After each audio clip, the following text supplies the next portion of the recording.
بسم الله والصلاة والسلام على سيدنا محمد صلى الله عليه وسلم. السلام عليكم ورحمة الله وبركاته. تحية لجميع متابعي قناة يوميات أبو براء. اليوم قمنا بجولة في نقطتين لبيع أضاحي العيد بالتقسيط لمستعملي التربية وإطارات في التربية.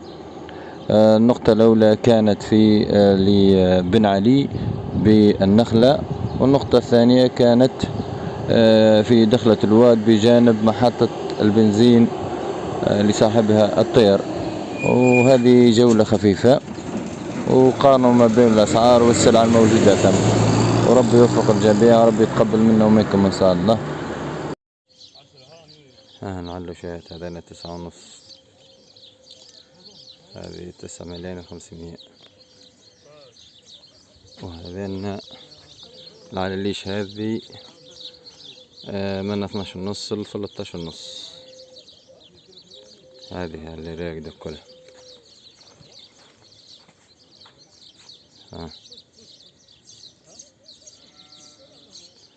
يا رب. وهذوما العلاليش من 11 ل 11.5 ل 12.5،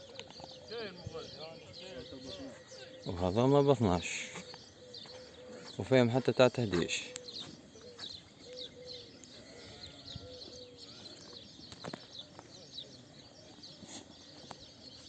ومن المغادي السلعة الخشنة شوية تاع 15 وطلع، وهذه من 13.5 ل 16.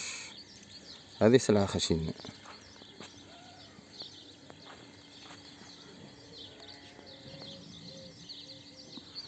ربي يبارك. هذانا دغريسي، هذانا ب 16.5،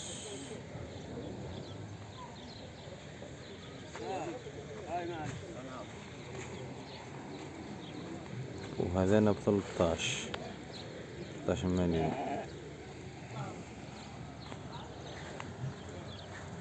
وهذانا ب 12. حضم ايه،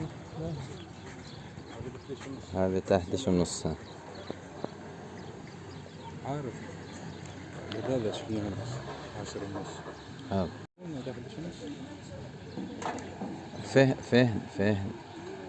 فهنوا عليه. هذا الركب هذا سيوصل، هذا شو مقلب. ايه هذا سمع حتى في خلدة.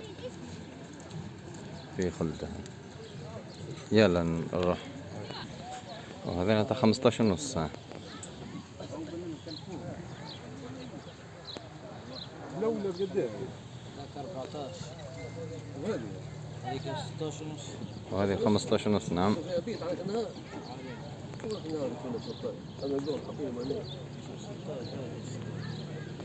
هذه تاع 14.5. الدخر بقرب 14.5. ها هذا من الاخر هنا. ايه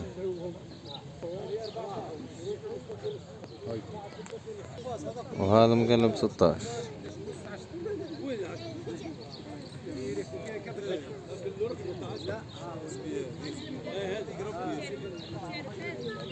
وهذه كم غادي فوق 16.